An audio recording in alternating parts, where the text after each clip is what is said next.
le club Ararat TV de Richard Findiquian. Bonjour à toutes, bonjour à tous, c'est le Club Ararat TV Dialogue RCF. Vous retrouverez cette émission en podcast sur le site des radios chrétiennes francophones rcf.fr, les radios chrétiennes francophones qui mettent en commun de nombreuses émissions d'information et de débat dont bénéficient 500 000 auditeurs quotidiens au travers des 63 antennes locales et sur le site de la Chambre de commerce et d'industrie franco-arménienne ccifa-france.com. Vous pouvez aussi nous retrouver sur les réseaux sociaux et notamment sur nos pages Facebook, hashtag 2015 RTAG comme Recognize the Armenian Genocide, la page Aznavour Story, ainsi que dans le groupe Ararat TV que vous êtes invités à rejoindre. Une émission consacrée au bilan de l'année 2015, année du centenaire du génocide arménien. C'était une année du souvenir, une année de commémoration. On peut dire effectivement qu'il y aura eu mobilisation du monde arménien à l'occasion de ce triste anniversaire, mais également une certaine prise de conscience internationale quant à la nécessité de revenir sur le génocide de 1915. Pour autant, cette année que l'on pensait être une année décisive pour la connaissance et la reconnaissance publique du génocide arménien dans le monde,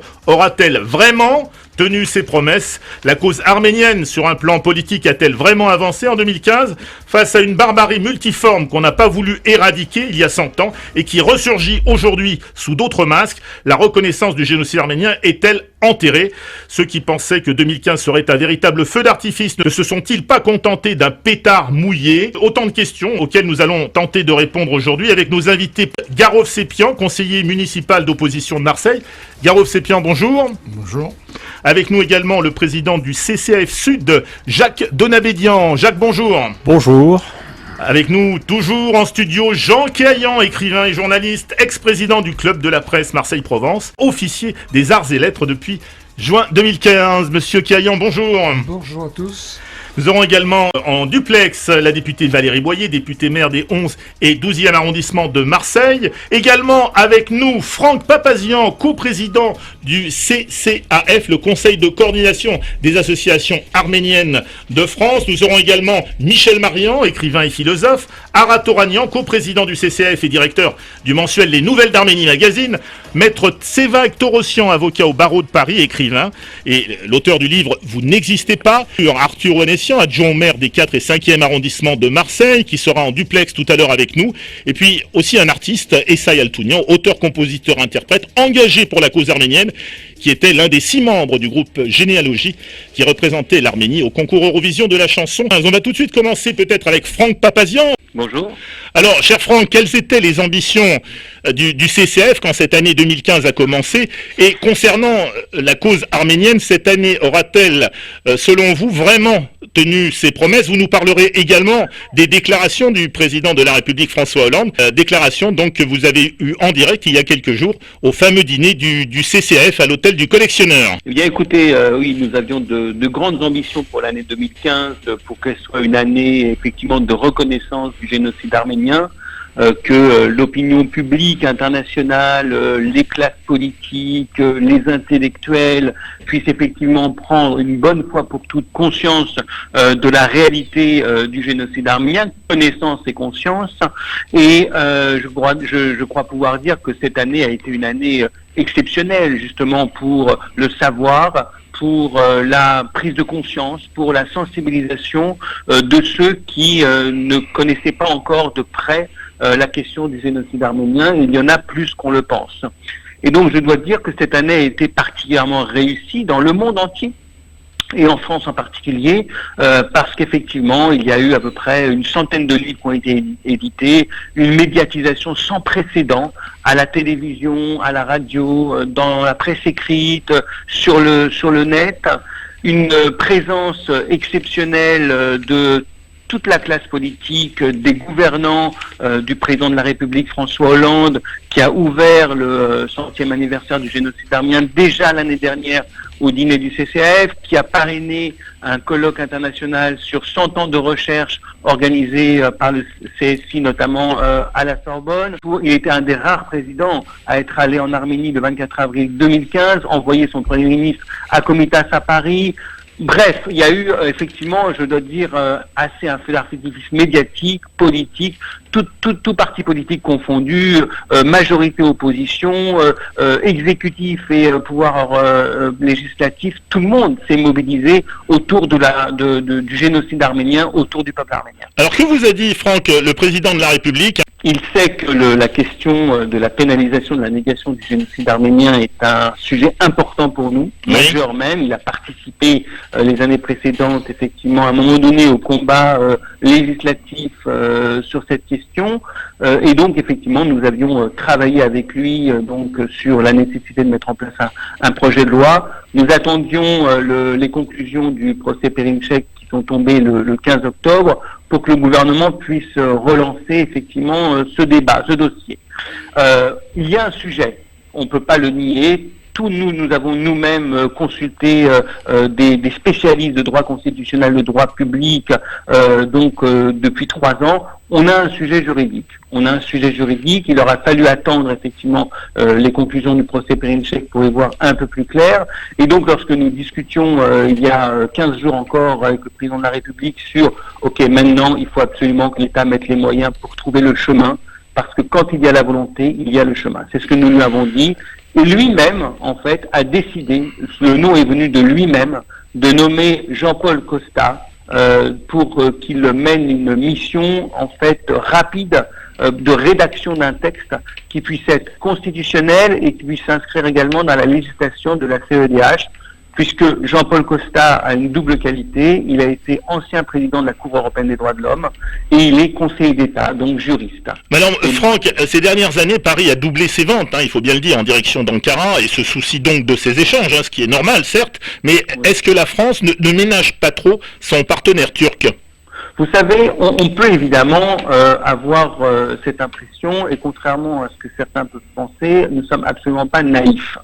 Nous sommes absolument naïfs et nous faisons partie des personnalités les plus exigeantes auprès même du président de la République. Pour ceux qui étaient là au dîner du CCF ou qui ont lu le discours que j'ai prononcé, c'était pas forcément un discours de complaisance, un discours très très exigeant et donc il l'a entendu comme tel. Il y a les relations commerciales, il y a les relations politiques, il y a les échanges entre les États et puis il y a aussi les engagements. Donc nous sommes là pour mettre la pression positive au président de la République et pour vérifier effectivement que les engagements qu'il a pris en faveur de la cause arménienne et en faveur de la communauté arménienne allaient être respectés. C'est notre travail, nous sommes là pour ça, nous ne sommes pas là pour autre chose. Donc nous sommes très présents et je dois dire que c'est la raison pour laquelle il a décidé de prendre le taureau par les cornes et de nommer un représentant spécial pour effectivement dans un délai maximum de 3 mois pouvoir présenter au président de la République un texte qui soit constitutionnel, véritablement constitutionnel. Après que la France ait des relations commerciales avec la Turquie, ça a été vrai sous tous les pouvoirs, sous tous les présidents de la République, sous toutes les majorités, et on ne le reproche pas. On ne va pas demander à la France d'arrêter d'avoir des relations avec la Turquie. On veut juste que la France respecte ses engagements pris au nom du président de la République et par lui-même par rapport à la communauté arménienne de France. Alors Franck, si vous pouvez rester encore un peu avec nous, j'ai demandé à Garo Ovsepian qui est à mes côtés s'il pense lui que les pressions diplomatiques ont été assez fortes sur la Turquie d'Erdogan. Non, je pense que la Turquie d'Erdogan en cette année 2015, même si cette année 2015 était très particulière également pour la Turquie, aussi bien pour nous, même si elle fut exceptionnelle avec la diversité ou la multiplicité ou la succession des différentes initiatives et des différents événements d'une manière extrêmement exponentielle. Même si en cette année 2015, des livres, des témoignages, une abondante littérature a fleuri, même si des engagements, même si des déclarations n'ont pas manqué, pour moi, cette année 2015 ne nous a pas réconciliés avec l'histoire. Parce que l'histoire, c'est celle de la reconnaissance d'un génocide, d'un drame qui est un drame de lèse-humanité qui interpelle l'humanité entière. Et bien sûr d'abord son auteur, la Turquie, qui reste figée dans un négationnisme d'État. Alors que la Turquie d'aujourd'hui, comme on le dit très souvent, n'est ni le coupable, ni le responsable, ni l'auteur de ce génocide. Mais la Turquie d'aujourd'hui a le devoir d'assurer et d'assumer la continuité de son histoire. Donc de ce point de vue-là, bien sûr, si 2015 a davantage fait connaître, a davantage fait savoir, même si déjà le monde savait en 1915 ce qui se passait en Anatolie, puisqu'il y avait des représentations diplomatiques, il y avait la presse, même si ce n'était pas les médias d'aujourd'hui, mais on savait que des événements, des massacres avaient lieu en Arménie. Donc, malgré cela, si 2015, bien sûr, a servi davantage à parler de la cause arménienne dans son ensemble, dans son contenu tout à fait généraliste, et bien sûr, la cause arménienne, la reconnaissance du génocide en premier lieu. On reste un petit peu sur, je dirais pas sur notre faim, sur notre soif, mais parce que le combat est un combat de tous les jours. C'est pas un an, c'est pas un mois, c'est pas un jour, c'est pas que le 24 avril, c'est pas que l'année 2015, mais c'est tout le temps. Depuis 100 ans, il y a des générations entières qui combattent et qui luttent pour que l'histoire, enfin, reconnaisse la vérité, que les 1 500 000 victimes de ce génocide trouvent leur repos et leur sépulture. Notre travail, c'est ça. Alors le fait que, pour le négationnisme, bien sûr, la pénalisation du négationnisme, qu'il y ait donc une proposition de loi, et que le président de la République s'est une fois de plus engagé de le faire dans les 3 mois qui viennent avec un éminent juriste, Jean-Paul Costa, un éminent juriste, eh bien sûr, nous sommes en attente de cette proposition de loi, mais moi je dois dire que le négationnisme ne doit pas porter atteinte. Il ne faut pas confondre négationnisme avec liberté d'expression.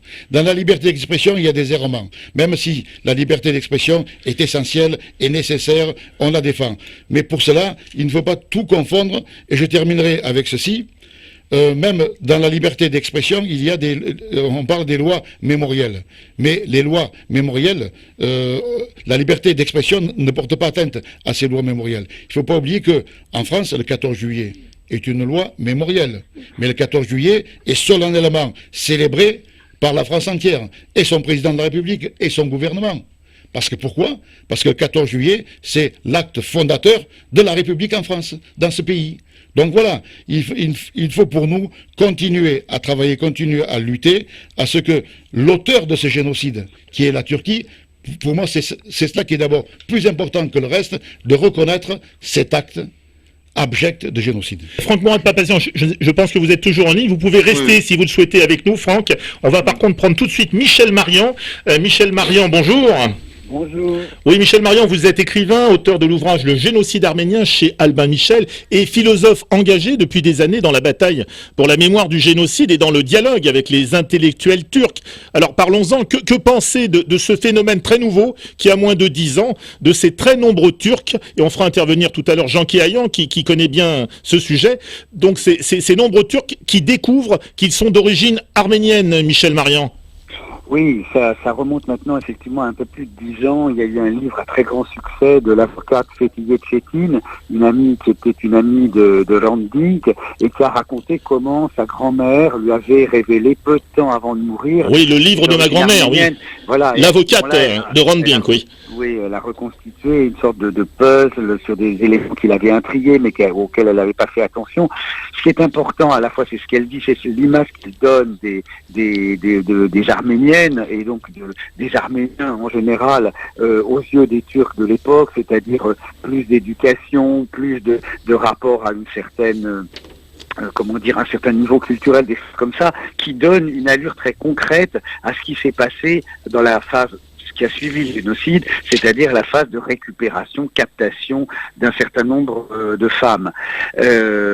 D'autre part, ce qui s'est passé aussi, c'est qu'elle a rencontré beaucoup de gens à l'occasion de ce livre et que de plus en plus de gens se sont effectivement reconnus dans cette histoire parce que la même leur était arrivée, ils l'ont apprise à des moments différents, souvent et tristement au moment de la mort du parent ou du grand-parent concerné, en allant faire des papiers, en découvrant par exemple que sur le registre d'état civil, le prénom musulman avait été inscrit à la suite d'une rature où le prénom arménien était effacé ou à moitié effacé. Bon, ce sont des choses très, très importantes parce que d'une part, évidemment, ça brouille, j'allais dire, les lignes, et particulièrement en Turquie où l'arménien a été présenté pendant des décennies et des décennies comme à la fois l'étranger, l'ennemi principal, etc., etc.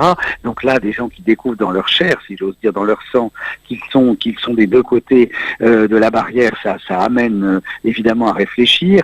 Ça fait d'ailleurs, quand on regarde les choses, que certains décident de se reconvertir au christianisme, d'autres d'assumer leur arménité mais sans quitter l'islam, et d'autres ne veulent même pas en entendre parler. Ça rejoue à l'intérieur des familles, évidemment, des tensions, celui-ci est plus fidèle à son père, l'autre à sa mère, etc., etc.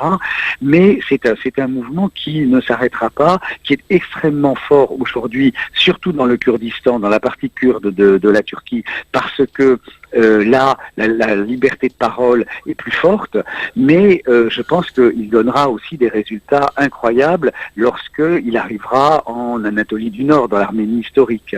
Alors avant de demander son avis à Jean Caillan, que changerait Michel Marian une reconnaissance du génocide par la Turquie et pour la Turquie ? Alors, premièrement, ça changerait effectivement ce que je disais tout à l'heure, c'est-à-dire que l'arménien ne sera plus l'ennemi. L'arménien ne sera plus l'ennemi, ça veut dire que la Turquie ira au bout d'une avancée démocratique en intégrant d'autres communautés aussi, parce que l'arménien c'est le symbole du conflit le plus intime, le plus refoulé.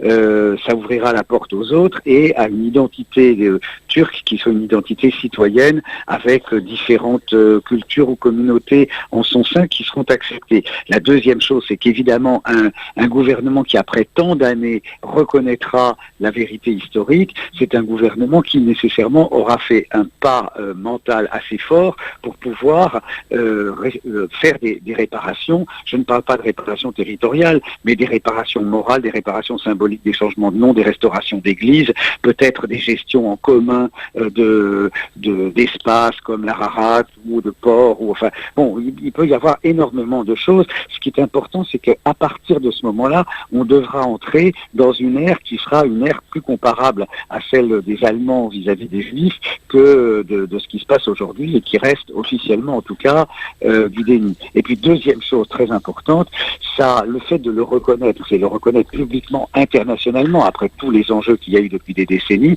et ça voudra dire d'une certaine façon une sécurité aussi pour l'Arménie, parce qu'on n'imagine pas une Turquie qui aurait reconnu la responsabilité de son État prédécesseur, l'Empire ottoman, au nom du peuple turc d'avoir voulu détruire tous les Arméniens. La même Turquie ne pourrait pas reprendre les mots malheureux, très malheureux, qu'avait eu Özal, par exemple, au moment du conflit du Karabakh, quand il avait dit on va faire un peu peur aux Arméniens. Cela serait désormais interdit, ce qui serait très important et évidemment libérerait l'Arménie de l'instrumentalisation dans laquelle elle peut se trouver souvent avec la Russie, puisque la Turquie reste menaçante.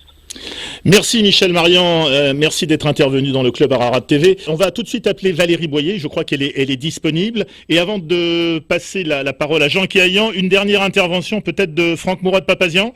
On parlait donc du long temps de l'histoire de l'Empire ottoman et de la particularité de la relation entre Turcs et Arméniens. Que changerait selon vous une reconnaissance du génocide pour la Turquie ? Ce serait le début d'une normalisation des relations entre le peuple arménien et l'État turc.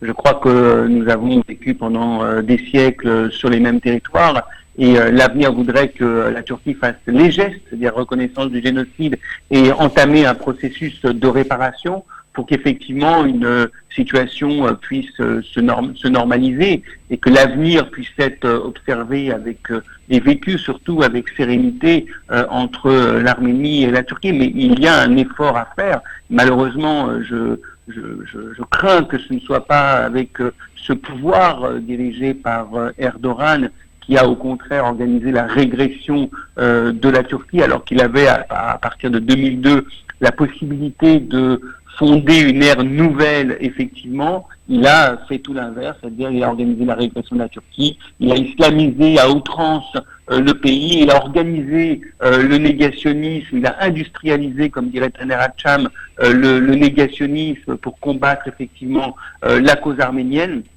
on n'est pas dans la bonne direction, mais on compte beaucoup sur la société civile, sur les intellectuels, sur la jeunesse turque, effectivement, pour de l'intérieur faire bouger les choses. Et nous, de l'extérieur, on peut également apporter notre contribution à la Turquie elle-même pour qu'elle puisse avoir un avenir qui soit un avenir dans le progrès. Merci en tous les cas, Franck, d'être intervenu dans le Club Ararat. Merci. À très bientôt. Jean Kiayan, grand spécialiste de la Turquie, ami de Hrant Dink, et qui s'est souvent déplacé en Turquie pour essayer de comprendre un peu cette relation turco-arménienne ou arméno-turque. Oui, bonjour. Ma relation avec Hrant remonte à plus de 20 ans. Et c'est à travers lui que j'ai compris que quelque chose de positif serait possible pour l'avenir. Alors malheureusement, à l'époque, je suis rentré, j'ai fait des prises de position, j'ai écrit dans Le Monde, j'ai écrit dans Libération pour parler de ce nécessaire dialogue entre démocrates turcs et démocrates arméniens. Et je dois dire qu'à l'époque, j'étais non seulement pas très suivi, mais considéré comme un utopiste dangereux. Et puis la vie a montré que les choses peuvent avancer, mais malheureusement, nous avons loupé le coche de faire entrer la Turquie dans un processus de dialogue avec l'Europe.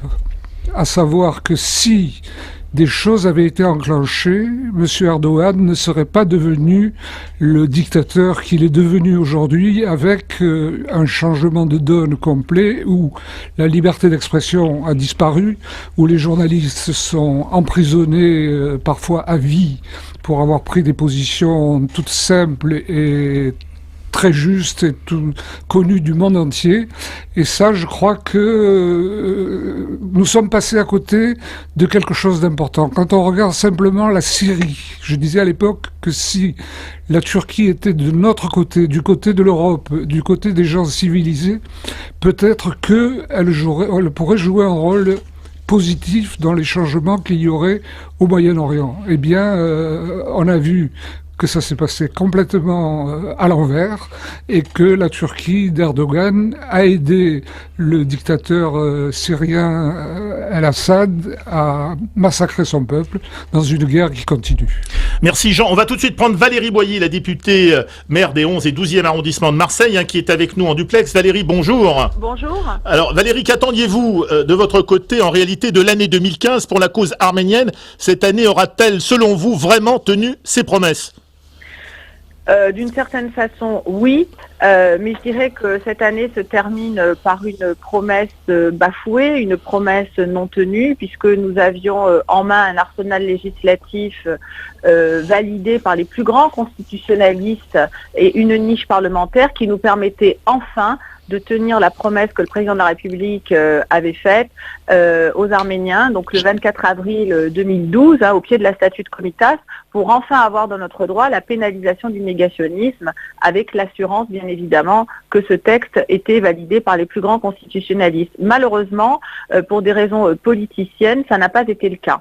Donc aujourd'hui, j'espère que le mandat de François Hollande ne sera pas le mandat du mensonge vis-à-vis de la cause arménienne et qu'on arrivera enfin à faire en sorte que ce gouvernement ait assez de volonté politique pour ne pas céder aux pressions turques, parce que c'est de ça dont il s'agit aujourd'hui. Et si vous me permettez un raccourci avec l'actualité, François Hollande a changé d'avis dans la semaine par rapport à Jacques Sauvage. Il a cédé à la pression populaire. J'espère qu'il cédera à la pression à la fois de sa conscience, mais aussi à la pression populaire d'une promesse que pour l'instant il n'a pas tenue. Et moi je suis plus que gênée. Je vous assure que j'ai du chagrin de voir la façon dont les choses se sont passées, alors que nous avions tout en main pour que ça fonctionne. Et c'était non seulement quelque chose de fondamental par rapport à la cause, mais c'était aussi au regard de l'actualité un geste extrêmement fort de dire qu'on ne cédait pas à ce nouveau génocide qui est en train d'être perpétré en ce moment, au moment de l'année 2015 où on commémorait les centenaires du génocide de 1915. Eh bien, on le sait, depuis la guerre en Syrie et en Irak, j'allais dire que la fin du génocide de 1915 se poursuit. Il y avait celui des Assyro-Chaldéens et des Arméniens, eh bien, ce qu'il reste de chrétiens d'Orient en Orient est en train d'être complètement massacré avec les Yézidis. Et aujourd'hui, on regarde ça comme si l'histoire bégayait et avec impuissance. Et là, la France avait les moyens de prendre la tête, de retrouver sa place dans le concert des nations pour les droits de l'homme. Et malheureusement, elle ne l'a pas fait. Je regrette que l'année 1915 se termine sur cette note de mensonge et de désespoir. Valérie Boyer, il nous reste 1 minute d'émission. Très rapidement, Madame Merkel, semble-t-il, nous prépare à petit feu une entrée de la Turquie en Europe. Le deal de Madame Merkel entre l'Allemagne et la Turquie, deal selon lequel la Turquie, en retenant les migrants du Moyen-Orient sur son sol, se verra délivrer 3 milliards d'euros, assorti à cette condition la délivrance de visas libres et deuxième condition qui accompagne ce package. On continue donc les négociations des conditions d'intégration et d'entrée de la Turquie dans l'Europe. Quel est votre sentiment sur le sujet ? Il nous reste 30 secondes. Colère et indignation, il faut que la France soit forte pour ne pas se laisser faire devant cette folie. Madame Merkel a assez fait de folie comme ça, il faut qu'elle arrête.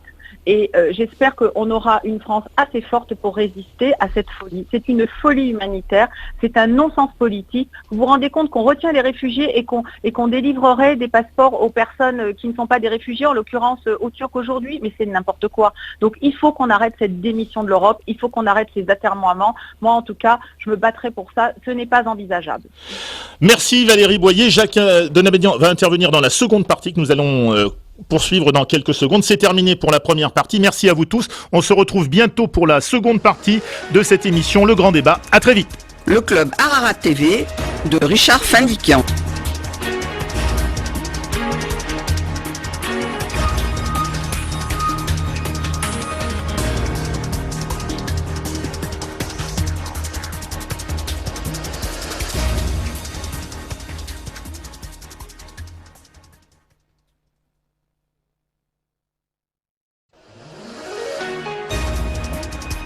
Le club Ararat TV de Richard Findiquian. Bonjour à toutes, bonjour à tous. C'est le Club Ararat TV Dialogue RCF, une émission consacrée au bilan de l'année 2015, deuxième partie, année 2015, année du centenaire du génocide arménien, une année du souvenir, une année de commémoration. On pourra dire qu'il y a eu effectivement une mobilisation du monde arménien. Jacques Donabédian, président du CCAF Sud, qu'est-ce que vous feriez comme bilan de cette année 2015, Jacques ? C'est ce qu'on a dit un peu tout à l'heure. Il y a un bilan mitigé. En ce sens que, effectivement, il n'y a jamais eu autant d'articles, autant de films, autant d'émissions à la télévision, 63 livres qui ont paru, plus de 1 par semaine. Ça a été une mobilisation médiatique, on peut le dire, une prise de position politique, effectivement. Mais de l'autre côté, comme le disait tout à l'heure Garo, au niveau reconnaissance, au niveau de la Turquie, etc., ça n'a pas bougé au niveau gouvernemental. Le peuple a bougé. Rappelez-vous le 24 avril, c'était le 21 peut-être, où il y a eu une mobilisation extraordinaire à Istanbul. Et là, d'accord, le peuple turc a un peu bougé. Il y a eu une belle manifestation à Marseille aussi. Alors, à Marseille, je veux revenir tout à l'heure à Marseille. Moi, je voulais dire simplement, Marseille, c'est un cas particulier et qui m'a profondément affecté. Si vous voulez, on abordera ce problème tout à l'heure. Je vais simplement comparer le cinquantenaire, puisque j'ai participé, moi, à l'organisation du cinquantenaire, où à l'époque, il y a eu un réveil, ça a été le réveil communautaire. Alors que le centenaire, c'est le réveil international, la prise de conscience des politiques et des médias. C'est une autre dimension. Le cinquantenaire, on fêtait le 24 avril un dimanche avant, un dimanche après. Les églises n'étaient pas ouvertes, enfin, etc. On s'est battu à l'époque, tous ensemble, pour que les magasins ferment ce jour-là et pour que le 24 avril soit commémoré le 24 avril et que les églises soient ouvertes. Maintenant, bien sûr, le centenaire, c'est autre chose. Si on doit attendre encore, comme l'a dit Garo tout à l'heure, 50 ans ou 100 ans pour que les choses avancent, non, il a raison, c'est un combat de tous les jours, c'est un combat dans la famille, c'est un combat dans les collèges, c'est un combat à tous les niveaux des associations, à tous les niveaux de nos structures sociales. Donc le bilan concernant, donc on l'a dit, à l'échelon national et international a été extraordinaire. À l'échelon marseillais, il a été un peu plus mitigé. Pourquoi ? Parce que si de partout en France, le CCF qui était mandaté par par l'Arménie, par l'Église, par toutes les associations pour organiser ce qu'on a appelé à travers Mission 2015, coordonner toutes les manifestations. Dans toutes les régions, ils ont bénéficié du soutien à 100% de toutes les collectivités, sans exception. À Marseille, ça n'a pas été le cas pour différentes raisons que, si vous voulez, on abordera. Mais bon, ça laisse un petit sentiment un petit peu mitigé, en ce sens que y en a marre de dire que la communauté est divisée. C'est faux. C'est faux. À travers le CCF et derrière le CCF, il y a toutes les associations les plus importantes, quel que soit leur parti, leurs sentiments politiques, leur opinion. Ils sont là, on discute autour d'une table sagement. Et ça, beaucoup ne veulent pas le reconnaître et ça dérange. Donc c'est un petit peu ce que je ressens sur le centenaire à Marseille. Bon, il y a eu, nous, le CCF a accompli sa tâche de façon digne, avec responsabilité, sans moyens, a fait beaucoup de choses. Nous avons eu 2 mois, par exemple, la salle de la maison de la région, et nous devons remercier le conseil régional au nom du CCF pour avoir mis à notre disposition une exposition qui s'appelle Images du XXe siècle de terre et culture. Nous avons fait une exposition à l'hommage de Comitas. Sans trop, nous avons dépensé un peu d'argent, bien sûr, sans aucun moyen de l'extérieur, en dehors d'avoir eu les locaux, c'est tout. Alors, donc, Jacques... si vous trouvez que c'est normal, je veux bien. Alors, voilà, on va pas rentrer dans le domaine culturel. C'est vrai qu'il y a eu un foisonnement de manifestations à travers toute la France et dans le monde entier. Mais nous avons tout de suite avec nous le coprésident du CCF national et directeur du mensuel Les Nouvelles d'Arménie Magazine, Monsieur Ara Toranian. Ara Toranian, bonjour. Bonjour. Alors, cher Ara, qu'attendiez-vous, vous, de votre côté, en réalité, de l'année 2015 pour la cause arménienne? Cette année, selon vous, aura-t-elle vraiment tenu ses promesses? En tout cas, on ne peut juger les choses que là où on peut agir, là où on peut espérer avoir une influence. Donc, en ce qui nous concerne, c'est la France. Moi, je veux bien qu'on ait des objectifs mondiaux, qu'on ait une vision globale, mais en réalité, notre terrain d'intervention, c'est la France. Et je crois que en France, on a réussi, durant cette année, à marquer quand même un certain nombre de points, notamment au niveau de l'institutionnalisation de la reconnaissance du génocide arménien, de la prise en compte des commémorations. Nous avons eu quand même la République qui s'est impliquée dans cet anniversaire d'une manière qui correspondait à nos attentes, puisque le président de la République s'est rendu en Arménie le 24 avril. Il n'y avait pas tant de chefs d'État que cela le 24 avril au Dizernat-Gapert. Il y avait en tous les cas le président de la République française. À la manifestation du 24 avril à Paris, parallèlement le jour même, nous avions le Premier ministre français, ce qui a traduit, je crois, une implication importante de la France, qui était ce jour-là avec nous et qui n'était pas à la manifestation concurrente qu'avait organisée la Turquie pour le 100e anniversaire de la bataille de Gallipoli qu'elle avait ramenée un jour avant. Je vous rappelle que le 24 avril 2015 a fait l'objet d'une sourde bataille et d'une sourde rivalité entre le mouvement arménien et la Turquie, qui est quand même membre du G20, qui est un pays géostratégiquement important, et qui avait mis tout son poids dans la bataille pour essayer de rassembler, de faire un événement concurrent ce jour-là, de manière à occulter la commémoration du 24 avril. Donc je crois qu'en tous les cas, là où on pouvait agir, à savoir en France, l'unité qu'on a réussi à construire autour du CCAS, dans le CCAS, a donné ses fruits et s'est traduit par une implication comme jamais des autorités françaises dans le combat pour la vérité et la justice que nous menons. Ce n'est pas rien quand on a une petite mémoire et quand on connaît la difficulté qu'ont eu les Arméniens, le mouvement arménien en général, à se faire entendre durant toute son histoire. Donc il faut qu'on arrive au bout de 100 ans pour effectivement que les choses avancent, évoluent comme elles auraient dû avancer, évoluer, comme elles auraient dû être bien avant.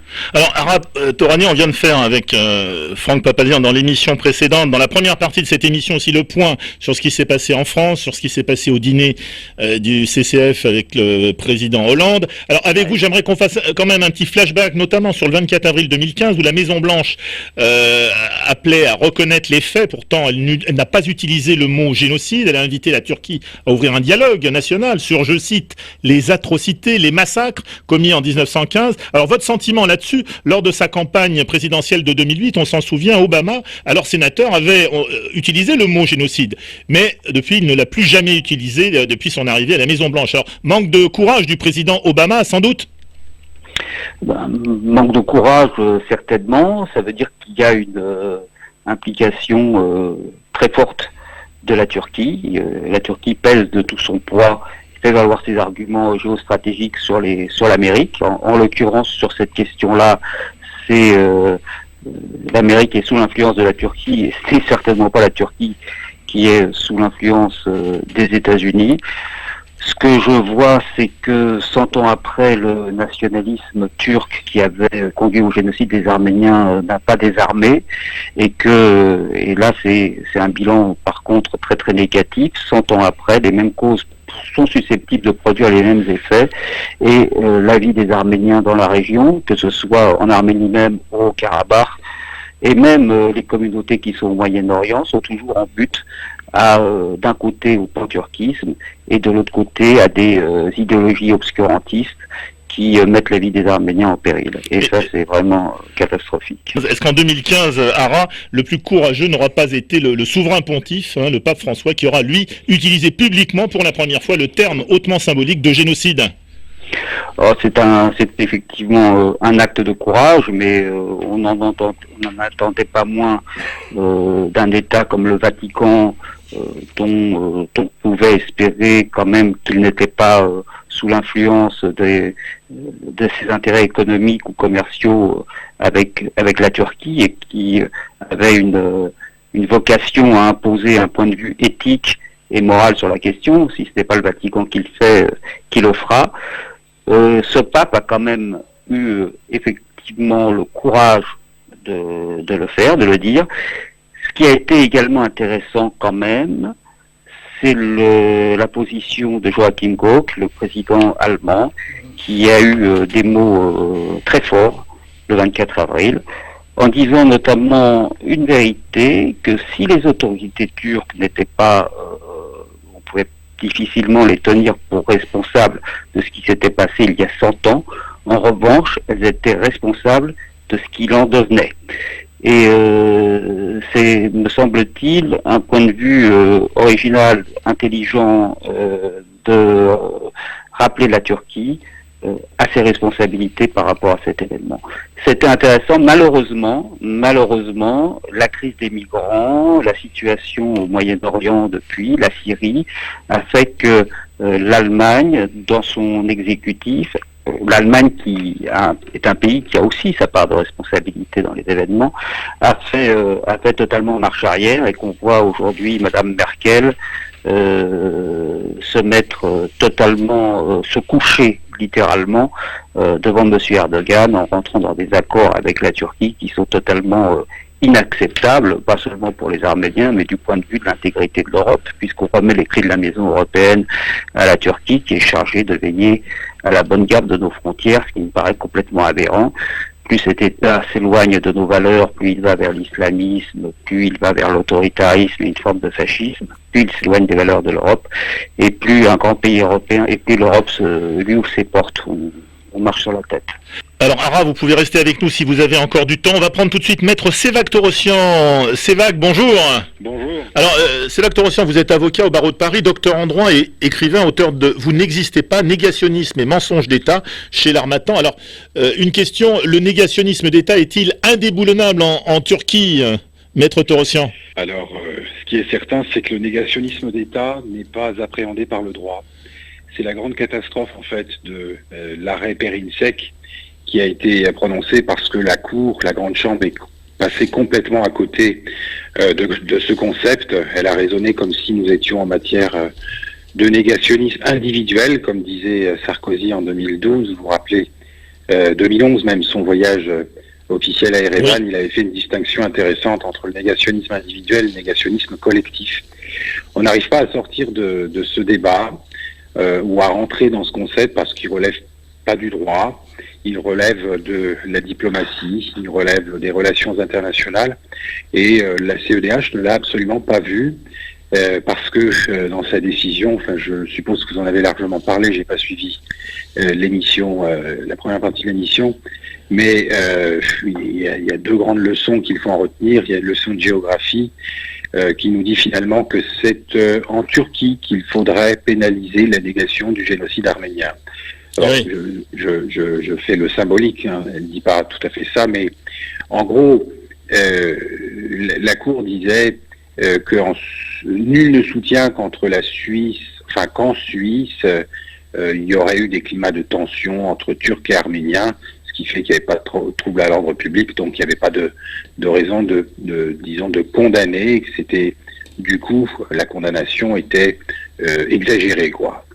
Et son raisonnement à la Cour a été de dire que dans les pays où on pénalise, ça a un intérêt pour les États, c'est de se distancer des atrocités de masse commises par eux, enfin, par les gouvernements, par leur complicité, par leurs prédécesseurs.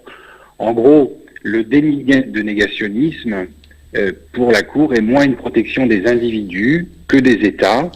Pénaliser la Shoah, la négation de la Shoah n'aurait de sens que dans les États n'ayant aucune responsabilité, n'aurait aucun sens, dans les États n'ayant aucune responsabilité, et au contraire, donc, on en déduit que pénaliser la négation du génocide arménien prendrait tout son sens en Turquie. Alors, je réponds à votre question, parce que là, c'est une magnifique idée, mais c'est ici que la Cour démontre n'avoir rien compris au négationnisme d'État, qui est le critère distinctif de la négation du génocide des Arméniens.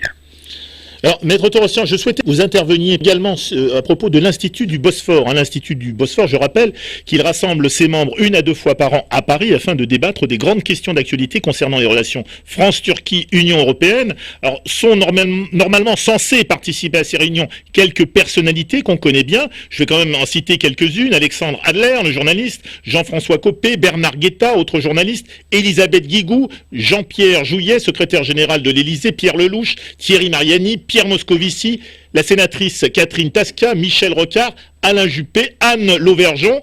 Alors, est-ce que faire partie de ce think tank, qui favorise les relations politiques et économiques entre la Turquie et la France, ce n'est pas d'une certaine façon cautionner la politique négationniste d'Erdogan ? Je ne sais pas s'ils sont tous dans cette optique. Vous savez, nous avons avec Valérie Boyer, elle a dû peut-être en parler tout à l'heure, beaucoup travaillé ces dernières semaines pour la mise en place de son texte, sa proposition de loi, et on s'est rendu compte que beaucoup d'universitaires, malgré ce qu'on a pu raconter ces dernières années, étaient loin d'être réfractaires à la pénalisation. Je le mets en opposition, si vous voulez, face au lobby, au think tank, à tout ce que vous voudrez, à tous les gens qui sont attirés par la Turquie pour des raisons qui leur regardent et qui, du coup, peut-être rentrent dans des raisonnements qu'ils acceptent de prendre. C'est de la compromission à moindre coût, mais enfin, je ne suis pas sûr que c'est cautionné directement du négationnisme. Ils sont chacun dans leurs intérêts. Oui. Mais pour vous dire cette chose, les gens sont intelligents. Les gens réfléchissent en France. C'est pas aussi simple que ça.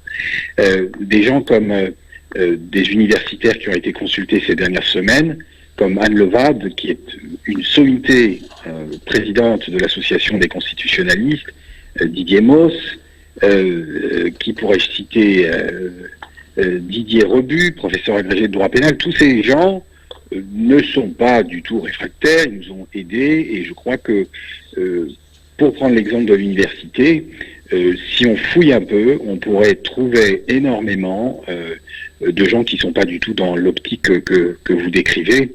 Mais bon, c'est un travail, c'est celui aussi de la protection de la liberté d'expression, et c'est tout. Oui, merci, Maître Torossian. On va juste, est-ce que Ara Toranian est toujours avec nous ? Oui. Oui, Ara, juste un mot avant de prendre une autre ligne avec Arthur Oanessian sur l'Institut du Bosphore, une réaction ? L'Institut du Bosphore est un lobby mis en place par Ankara pour peser et pour rayonner en France. Clair et net. Est-ce que tous les membres de l'Institut du Bosphore sont sous la coupe d'Ankara pour autant? Non, je ne crois pas, parce que je crois qu'il y a quand même dans l'Institut du Bosphore un certain nombre de personnalités, j'en connais, qui sont très critiques par rapport à la Turquie et sont pas du tout alignés sur ses positions. Mais effectivement, Ankara a mis en place cet institut pour pouvoir influer et peser sur la politique française. C'est un lobby, simplement, clairement. Bien, merci en tous les cas, Ara, d'être intervenu dans cette émission. On va également remercier Maître Torossian. Et on va appeler tout de suite à bientôt, Maître Torossian. Et merci d'être intervenu dans le Club Ararat TV. Un mot sur l'Institut du Bosphore, peut-être, ici en studio? Je crois que tout a été dit. Hein. Tout a été dit? Ratoranian a bien dit les choses. Moi, ce qui me frappe dans notre façon de penser et de réfléchir, c'est que on oublie qu'au milieu de tout ça, il y a un petit État, un petit confetti quelque part dans le Caucase qui s'appelle l'Arménie, qui ne met pas en place de lobby, mais qui compte sur sa diaspora pour faire un peu fonctionner les leviers dans les États où se trouvent ces communautés. Et qu'aujourd'hui, même si on doit dénoncer quotidiennement les volontés hégémoniques et dictatoriales d'Erdogan, il ne faut pas oublier que les pauvres Arméniens sont dans un étau entre deux dictateurs. D'un côté, Poutine qui tire les ficelles et qui permet à l'Arménie de vivre, et de l'autre côté, Erdogan qui tire d'autres ficelles et qui pourrait aider l'Arménie à vivre ou à survivre, parce que la situation en Arménie est absolument tragique. Alors, on va prendre tout de suite Arthur Oanessian, qui est adjoint au maire des 4 et 5e arrondissements de Marseille. Arthur Oanessian, bonjour. Oui, bonjour Richard. Bonjour. Alors Arthur, donnez-nous un peu votre sentiment sur cette année 2015. Qu'est-ce que vous attendiez en réalité de cette année 2015? Et pour la cause arménienne, cette année aura-t-elle, selon vous, vraiment tenu ses promesses? Oui, d'abord Richard, merci beaucoup. Merci de m'avoir invité et de me laisser ces quelques secondes pour intervenir. Ah, vous avez même quelques minutes, 2 petites minutes. Ben, écoutez, d'abord, je pense que 2015 a été une année très importante. D'abord, que ce soit au niveau international, il y a deux choses qui m'ont véritablement marqué. C'est d'une part la reconnaissance par le pape François du génocide arménien, oui, ce qui n'est pas négligeable. Et deuxièmement, bien sûr, c'est le discours du président allemand, Joachim Gauck, qui a parlé d'Allemagne comme co-auteur de ce génocide. Donc je pense que ces deux événements ont véritablement marqué un avancement de la cause arménienne. Et puis sur le plan plus local, en France, on s'est aperçu qu'il y a eu une forte mobilisation, beaucoup d'événements. À titre personnel, je suis donc, vous l'avez rappelé, élu dans la mairie des 4e et 5e arrondissements avec le sénateur maire Bruno Gilles. Nous avons profité de ce centenaire pour ériger une sculpture, un monument, un Kachkar, symbole de paix, d'espoir pour commémorer ce centenaire. Un très beau Kachkar que nous avons inauguré, oui, effectivement, avec le sénateur maire Bruno Gilles, oui. Exactement. Et donc nous avons voulu profiter aussi de cette occasion pour sensibiliser les Français sur ce qui se passe avec les chrétiens d'Orient, car 100 ans après, 1915 il y a eu un génocide, 2015 il y a eu un génocide, 100 ans après l'histoire se répète, et je pense que c'est important de commémorer, de sensibiliser les gens, parce que c'est inadmissible qu'un génocide se répète. Et alors, oui. Alors justement, face à une barbarie multiforme qu'on n'a pas voulu éradiquer il y a 100 ans et qui ressurgit aujourd'hui, est-ce que la reconnaissance du génocide arménien a-t-elle été dépassée par l'actualité dramatique vécue par les chrétiens d'Orient, selon vous? Je pense qu'au contraire, cette actualité dramatique a ramené la cause arménienne sur le devant de la scène. Alors, je pense que pour chacun d'entre nous, les souvenirs, les photos, ce sont des brûlures qui se ravivent et qui sont rendues insupportables à chaque fois qu'il y a contestation, ou à chaque fois quand on allume la télé, on voit ce qui se passe avec les chrétiens d'Orient. Je pense profondément que chaque Arménien ou chaque humain ne sera apaisé vraiment de cette souffrance, qu'il reçoit comme un peu un héritage, que le jour où plus personne ne contestera cette cause, et le jour où il n'y aura plus de massacres, de génocides, car c'est inadmissible qu'en 2015 cela se répète. Et donc toutes les manifestations, toutes les commémorations sont les bienvenues. Et je pense aussi à la proposition de Christian Estrosi, petite parenthèse, qui a voulu, donc le nouveau président de notre région, qui a proposé de créer un musée de la mémoire pour rendre hommage justement au génocide arménien, à la cause arménienne, mais aussi aux harkis, aux rapatriés. Donc c'est un très très beau projet que je souhaite qu'il se réalise.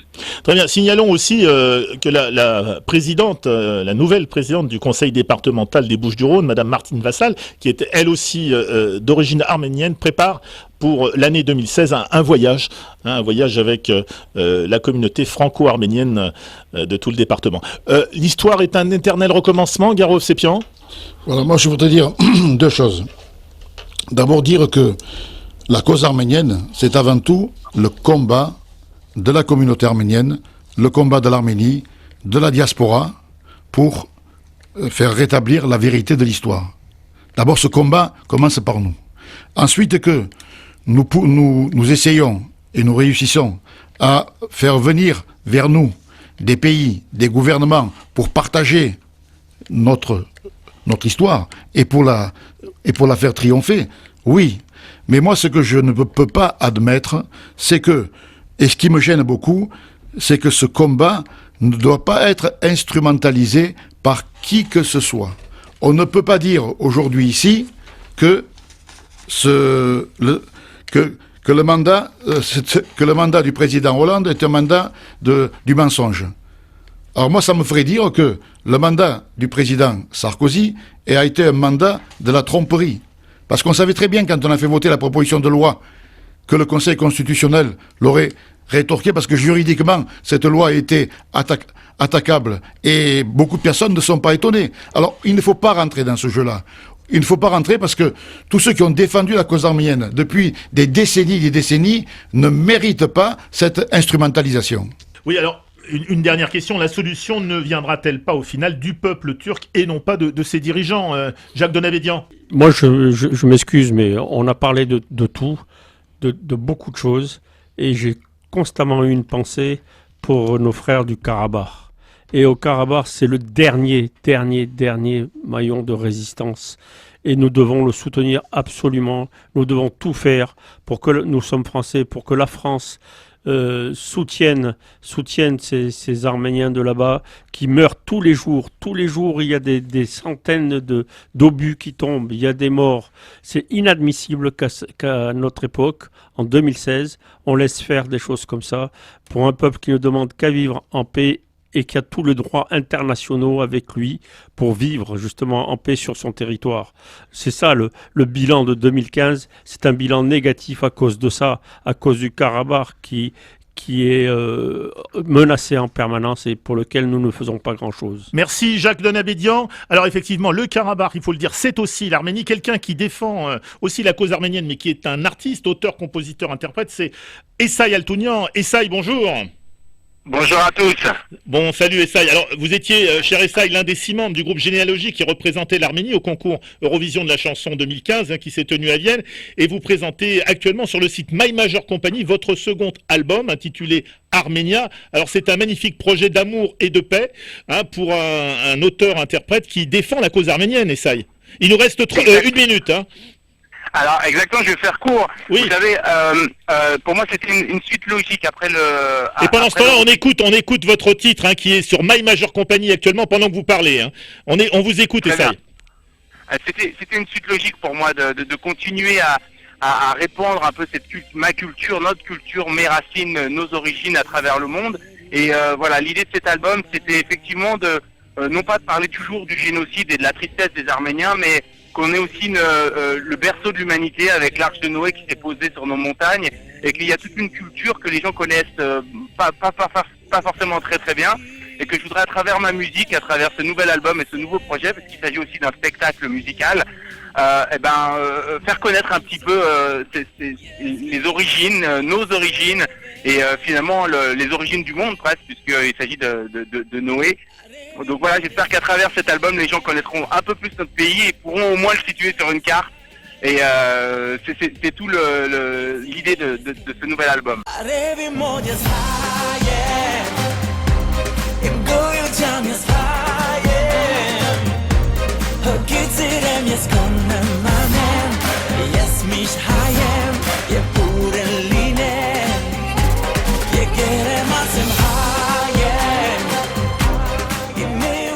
C'est la fin du club Ararat TV Dialogue RCF. Merci à vous tous d'avoir participé à cette émission.